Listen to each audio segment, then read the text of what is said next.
Sudhanshu Pandey sir is playing the villain. Script TRP के हिसाब से बदलती रहती है, ऑलमोस्ट एवरी वीक फिल्में 3 चीजों से चलती है, एंटरटेनमेंट एंटरटेनमेंट एंटरटेनमेंट।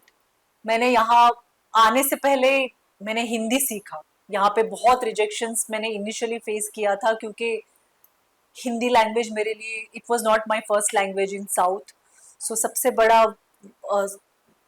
मेरे लिए वही था कि I should learn Hindi before I get into television. बहुत शॉर्ट स्पैन ऑफ टाइम में मैंने अपना लैंग्वेज को ब्रश किया और अच्छे से हिंदी सीख के then I started giving auditions.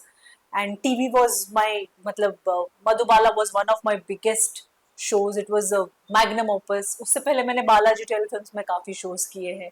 And then I did Mammootty और मोहनलाल के साथ 2 बैक-टू-बैक मलयालम फिल्म्स किए। वो मेरे लिए बहुत बड़ा था, क्योंकि मैं साउथ इंडियन हूँ, half Malayali and half Karnataka से हूँ। तो केरला में ममूटी एंड मोहनलाल के ऑपोजिट फिल्म करना वो मेरे फैमिली के लिए, कजिन्स के लिए जो केरला में रहते हैं उनके लिए बहुत ही प्राउड मोमेंट था। देखिए, सब जगह पे हार्ड वर्क तो रिक्वायर्ड ही है। खाली यही है कि टीवी में जो स्क्रिप्ट है वो आपको मतलब इतना आप मूवी में आपको बहुत ज्यादा प्रिपरेशन रहता है। आपको स्क्रिप्ट इन एडवांस मिलती है, आप कौन सा कैरेक्टर प्ले कर रहे हो उस हिसाब से आपको दिखना रहता है in a certain way. You are suppose to look in film कि आपको कैसे दिखना है। बट टीवी में स्क्रिप्ट टीआरपी के हिसाब से बदलती रहती है, almost every week whatever is working that is where you walk. But TV में, मूवी में आपको 1-2 घंटे में जो स्क्रिप्ट है उसको कन्विंस करना पड़ेगा। यहाँ पे लंबी स्क्रिप्ट होती है तो it's every day journey for you. So otherwise, when it as far as acting is concerned, performance is concerned, I don't think there is much difference. And the frame is small in TV. Mostly, it's a game of close-ups. So आपके reactions compared to a big screen, they have to be little more prominent and louder. Television में current show 2 दिन या 1 दिन कर रही हूँ, जहाँ पे they are showing 2 different worlds. One is very social media savvy who is playing my daughter, and one is completely anti social media. सो वो 2 दुनिया है, बट स्टिल वो एक कैसे होते हैं। एंड इसमें बहुत सारे कैरेक्टर्स है जो प्राइमरी रोल्स कर रहे हैं। Sudhanshu Pandey sir is playing the villain. I am playing his wife who is extremely submissive and who keeps the family together. And yeah so that's the essence of the show अभी जो मैं दे सकती हूँ, कि it's from 2 different worlds, 2 different एक बड़े grand घर से बैकग्राउंड से है और एक स्मॉल टाउन से है। ऑफ कोर्स जहाँ पे, because Anupama is playing a female lead, it's a very powerful character, so why not. मुझे ऐसा लगता है कि अनफॉर्चुनेटली हम लोग अभी भी सास बहू सागा में ही रह रहे हैं। वो जो विद्या बालन के वर्ड्स थे ना, फिल्में 3 चीजों से चलती है, एंटरटेनमेंट एंटरटेनमेंट एंटरटेनमेंट, उस चीज को ही हम लोग माइंड में रख के शोज बना रहे हैं कि ये work, this is working, so let's show this. But there are so many things beyond that. हमारे Indian culture, we have such a rich cultural heritage, but उस वो बहुत पीछे रह गया है। You can show so many more things through this medium, because बच्चे जो बड़े हो रहे हैं वो टीवी स्टार्स को, मूवी स्टार्स को देख के वो आपके जैसे बनना चाहते हैं। तो आप क्या दिखा रहे हो, that needs to be little more responsible.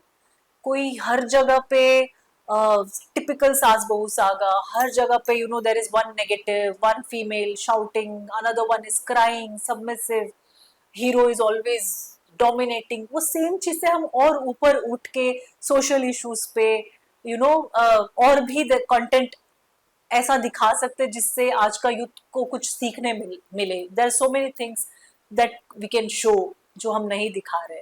मैं अभी भी इतना ज्यादा सोशल मीडिया में ज्यादा एंग्रॉस नहीं हूँ। मधुबाला के टाइम पे आई थिंक इंस्टाग्राम था, तब मैंने अपना पेज ओपन नहीं किया था। बहुत रिसेंटली मैंने अपना इंस्टाग्राम पेज ये किया है, ओपन किया है। तो मैं 24 घंटे इंस्टाग्राम में नहीं रहती हूँ। कभी कभी मैं डूम स्क्रॉल करती हूँ, तो 1 घंटे में मुझे रियलाइज होता है कि मैंने कितना ज्यादा टाइम वेस्ट किया। मैं पूरी तरह से कोशिश करती हूँ कि एटलीस्ट एवरी डे मैं 10 पेजेस बुक पढूं। सुबह उठ के मैं, मेरा कुछ स्पिरिचुअल रिलीजियस एक्टिविटी रहता है वो करके ही मैं शूट पे जाती हूँ। वहां पे भी मुझे एक्टर्स से बैठ के बातें करना पसंद है, चाहे वो टिफिन में जो खाना आता है वो कुकरी रेसिपीज के बारे में हो। ज्यादा मुझे सोशल मीडिया में रहना पसंद नहीं है।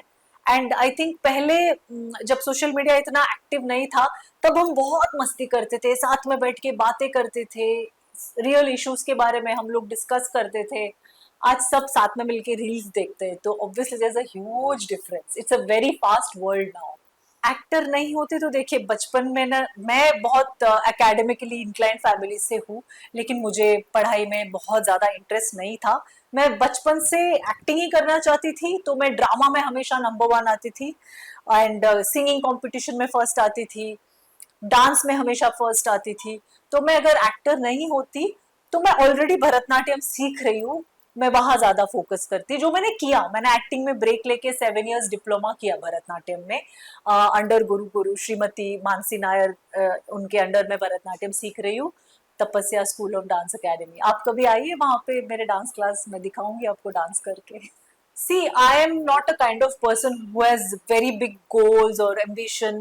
For me, my biggest goal is to live in this moment and enjoy this very moment.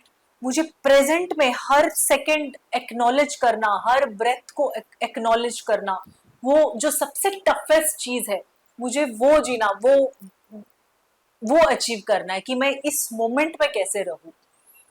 And वैसे अगर करियर में गोल देखा जाए तो जो मैं काम कर रही हूँ उसमें मैं और अच्छा इवॉल्व करूँ, और सीखूँ और अच्छा करूँ।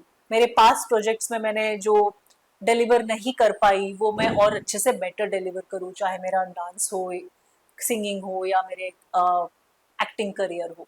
बट अदरवाइज मैं इतना प्रेशर नहीं लेना चाहती हूँ लाइफ में, क्योंकि मुझे ये प्रोसेस को एंजॉय करना है। बहुत लोग एंड गोल को अपने मन में रख के, वो एंड गोल पाने के लिए जो प्रोसेस है ना, उस प्रेशर में बहुत सारी मतलब अपने हेल्थ को इग्नोर करते हैं, अपने फैमिली को इग्नोर करते हैं, अपने सर्कल को, लिविंग मोमेंट में लिव करना भूल जाते हैं। तो मुझे लगता है कि एंड गोल को रखो आप, लेकिन उस प्रोसेस को भी साथ साथ में एंजॉय करो। वो मेरे लिए बहुत चैलेंजिंग है। कार्तिक आर्यन के साथ अभी मुझे एक्चुअली याद नहीं है, बहुत टाइम हुआ है। ऑफकोर्स सीन्स थे हम लोग, कार्तिक आर्यन, मिष्टी, मिथुन जी के साथ मेरा बॉन्डिंग बहुत अच्छा था, क्योंकि I was playing his love life, so we had a very good bonding. He was so loving कि मैंगो सीजन में he used to send mangoes उनके फार्म हाउस के, आई थिंक मड में उनका फार्म हाउस है, वहां से ripe mangoes वो मेरे लिए भेजते थे। उनका बेटा कभी लेकर आता था। वो मेरी और मुझे प्लांट्स को लेके काफी नॉलेज है, तो उनको बहुत पसंद है प्लांट्स। वो हर प्लांट के बारे में, उनके बोटानिकल नेम्स हो, उनका साइंटिफिक नेम, उनके बारे में डिस्कस करते थे। हमारा अलग डिस्कशन होता था प्लांट्स को लेके कि वो कैसे हाइब्रिड करते हैं, कैसे उसको कल्टीवेट करते हैं, ये सब हमारे डिस्कशंस होते थे। तो हमारा अच्छा बॉन्ड था उस मूवी के दौरान, और मूवी के बाद भी काफी टाइम तक हम टच में थे। एक्चुअली मैंने ज्यादा किसी भी चीज में इतना फॉलो अप नहीं किया। जब भी मैंने काम किया है, वो सामने से मुझे जो ऑफर हुई है ना, मैंने वो काम लिया है। अपने आप से मुझे जो प्रोजेक्ट्स मिले हैं उसमें मैंने चूज किया कि मैं ये करूं या नहीं करूं। इवन साउथ की फिल्म्स में भी मैंने जो Mammootty and Mohanlal, they are very big names, वहां पे भी मैंने अपने आप से जाके मैंने स्ट्रगल नहीं किया। मुझे, मैंने एक एड किया था, उस डायरेक्टर को मैं पसंद आई, तो उन्होंने मुझे ऑफर किया। तो I don't see me not continuing in Bollywood as a failure, because I myself did not, मतलब मैंने इतना ट्राई नहीं किया कभी भी, मैंने जाके किसी से मिलना, डायरेक्टर से मिलना, वो प्रोसेस मैंने कभी नहीं किया। क्विकली मुझे करना था एक्टिंग, मुझे एक्चुअली मुझे टीवी में ही ज्यादा इंटरेस्ट था। मुझे पता नहीं उस वक्त, because I don't belong from a filmy background, कहीं ना कहीं मुझे लगा कि TV is safer. Maybe I am wrong, मुझे ऐसा लगा कि TV is a safe medium to start with acting, क्योंकि यहाँ पे ऑडिशंस के एक प्रोसेस होती है, एंड देन वहां पे चैनल में एक हायरार्की होती है, सब बैठ के देखते हैं कि कौन सा रोल के लिए कौन फिट होता। सो देयर इज नो एक सिंगल पर्सन नहीं यहाँ पे कास्टिंग में, एक टीम इन्वॉल्व होती है। तो मुझे ऐसा लगा कि सबको पसंद आना चाहिए टीवी में। आप एक जो रोल करने जा रहे हो, राइटर को लेके, डायरेक्टर से लेके, चैनल में लेके, हर किसी को, when you are you know when you're wanted, is when they like your audition, is when they take you. So the process is quite simple and clean. वो इस इंडस्ट्री से बिल्कुल नहीं है, completely away from this industry, is in finance. हम लोगों ने ये कॉन्शियस डिसीजन लिया था कि हमें बच्चे नहीं चाहिए, और see, we were not meant to have so much population, right? So इसीलिए हमने कॉन्शियस डिसीजन लिया था कि बच्चे नहीं करेंगे, लेकिन अगर आगे जाके कभी ऐसा लगा कि अरे गलती किया, बच्चे करने चाहिए थे, तो there is always an adoption is always open. And आज हालत ये है कि ना माँ बाप को बच्चों की नहीं, ऐसे बहुत बच्चे हैं जिनको माँ बाप की जरूरत है. तो आई बिलीव कि ये मेरा ओपिनियन है. एंड अगर मैं माँ होती तो मैं बहुत ही अच्छी माँ होती. I love children. मेरे नेबर्स के बच्चे, मेरे नीज, मेरे nephews, they all love me a lot. And मैं बहुत ध्यान रखती हूँ. कोई भी मदर अगर अपने बच्चे को छोड़ के जाना चाहती है कहीं मॉल वॉल या पार्लर, मेरे पास ही छोड़ के जाता है. मैं सब काम करती हूँ. लेकिन मुझे मेरे खुद के बच्चे नहीं चाहिए थे. एंड बहुत लोगों ने ये भी बोला, अरे बुढ़ापे में क्या करोगी, कौन सहारा बनेगा. इस इंटेंशन से तो आपको कभी बच्चे नहीं करने चाहिए. वो बहुत सेल्फिश है अगर आप ऐसे सोच के बच्चा कर रहे हो तो. क्योंकि मेरे पेरेंट्स यंग नहीं है, आज वो अकेली है ना. मैं कहाँ उनके साथ हूँ. मैं बॉम्बे में अपना लाइफ जी रही हूँ, मैं ट्रैवल कर रही हूँ, मैं उनको कहाँ टाइम दे पा रही हूँ. वो वहां पे कुछ यंग नहीं है. अगर मैं वहां रहती तो उनको और हेल्पिंग हैंड मिलता. तो आज कोई भी ऐसे बच्चे नहीं जो माँ बाप के साथ अपने घर में रह के उनके साथ बड़े हो रहे. बहुत सारे बच्चे अब्रॉड में हैं. बहुत सारे बच्चे मैरिज के बाद चेंज हो जाते हैं, अपने वाइफ के लाइकिंग को ज्यादा इंपॉर्टेंस देते हैं, फिर मदर. एंड मैं बहुत पॉजिटिव मदर होती तो अच्छा हुआ. And yeah there multiple reasons for me not to have a child. Do you love pets? Of course, I love pets. Do you have pets? I have pets in my hometown, not in Mumbai, because I travel a lot and I don't want to leave them in apartments. I would want them to have a huge garden. I don't want to restrict them in a room or balcony. So that's the reason I don't want to have pets. And when I'm traveling, I have lot of plants. So plants को लेके मुझे Covid के time पे इतना tension हुआ, तो pets को कैसे रखूं मैं. प्लांट्स के लिए भी मतलब थैंकफुली मेरे नेबर्स इतने अच्छे थे, उन्होंने सामने से कॉल करके बोला कि तुम्हारे प्लांट्स को मैं वाटर करूंगा. तो चावी मैंने मैनेज करके भिजवाया था. तो उन्होंने पूरे प्लांट्स को, सब अलाइव थे. 1.5 साल मैं बॉम्बे में नहीं थी कोविड के टाइम पे. होम टाउन में थी. तो सोचे पेट्स होता तो क्या होता. बहुत जरूरी है क्योंकि प्रोफेशनल लाइफ में प्रेशर बहुत है. स्पेशली एक्टिंग इंडस्ट्री में you have this pressure to look good, do good. And everybody is so insecure. अच्छे दिखने के लिए ज्यादा दिखना है सबको, बेटर करना है. सो इस चक्कर में ना इतना स्पीड बढ़ गया है ना लोगों का. एंड बहुत सारे मीडियम्स है अपना टैलेंट दिखाने के लिए, उसमें भी प्रेशर है. आज अपना टैलेंट आप इंस्टाग्राम में भी दिखा सकते हो, फेसबुक में भी दिखा सकते हो, यूट्यूब चैनल्स है. सो इस चक्कर में ना घर पे बैठ के, साथ में बैठ के चाय पी रहे, कॉन्वर्जेशन हो रही है, वो तो मुझे लगता है बहुत लैकिंग है अभी. That's very important to have. आप अपने साथ कितना कनेक्ट कर रहे हो, वो भी सोशल मीडिया के थ्रू ही आप अपने आप को देख रहे हो. अपने आप को देख के लोग खुश हो रहे हैं सोशल मीडिया में, रील्स देख देख के. मेरे रील्स में कितने रीच है, क्या है. अपने आप के साथ भी कनेक्शन डेवलप नहीं है. Go slow, enjoy the process, live every moment. The final goal is to be happy.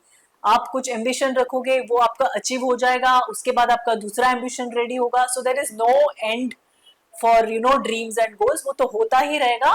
Don't keep it as a primary part. Give time to your family. अपने फैमिली के साथ आप टाइम बिताए, बातें करें. बहुत सारे हॉबीज को आप इनकलकेट करो अपने लाइफ में, और लाइफ को जीना सीखो happily. Live every moment the way it comes. Just enjoy life.